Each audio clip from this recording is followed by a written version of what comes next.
This video is designed to help you utilize the template for your practice quality improvement project. So once you download the template, it should open up in a PowerPoint format. And from here you can see that once it opens that there'll be a series of different boxes where you're going to input your projects. And so in this case they look pretty small. Let's make it look bigger, but keep in mind that right now the size that it's at is at 50%. So even though it's, visually looks fine, it's really, it's right there is 100%, and you can go all the way up to zoom to 400%. So you can really be able to zoom in on this quite well. So I don't want you to worry that you feel like your graphics may be too small once you input them. But I just want to give you a quick tutorial on how to input, quickly input your root cause analysis in flowchart. So just as examples, in this case, I'm going to go to the IMG website and grab their root cause analysis. In this case, it's right here. So a trick is to always make it as big as possible before you do this. And so this is pretty much at maximum size.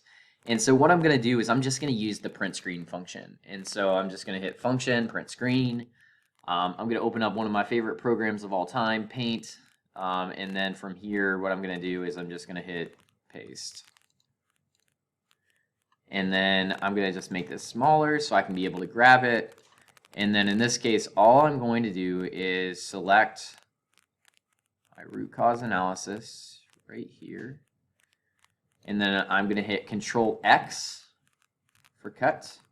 And then I'm going to go back to my template, paste it where the root cause analysis is, and hit Control V for paste. And then here I can just put it down into the size of the template to be able to fit nicely into that particular space. And in this case, you can see how well that fits. Again, it may be small to read. It's at 50%. If you're just looking at it, you can't read it. But if I were to make this like max size, I'm going to be able to see what I need to see on my end for the point of assessment. And so you can be able to really view what you need to see based on those sizes. And so it helps again to make, when you use the print screen function, just make it as big as possible when you utilize that. And then in this case, you can see it incredibly well. So next up, what I'm going to do is I'm going to show you where to input your current process flowchart. And so I'm just going to go back. I'm going to grab one as an example, what that looks like, make it big, as big as possible. In this case, just move that, and then I'm going to hit my print screen button.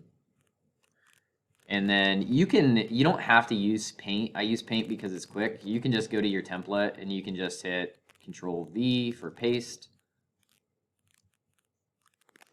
And there it is there in that case. And then you can just double click it in here, and then you can hit this crop button up top.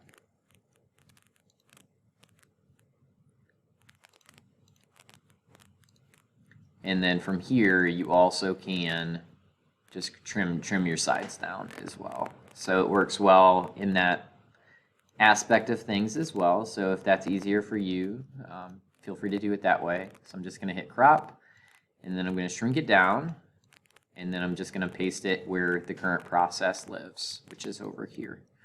So you would do the same type of thing. So then when you have your process adjustment or your intervention that you're describing, that will be the implementation plan for how you implement it, but that proposed process change would go here. So you'd have that second flowchart that you'll have to create that'll go there.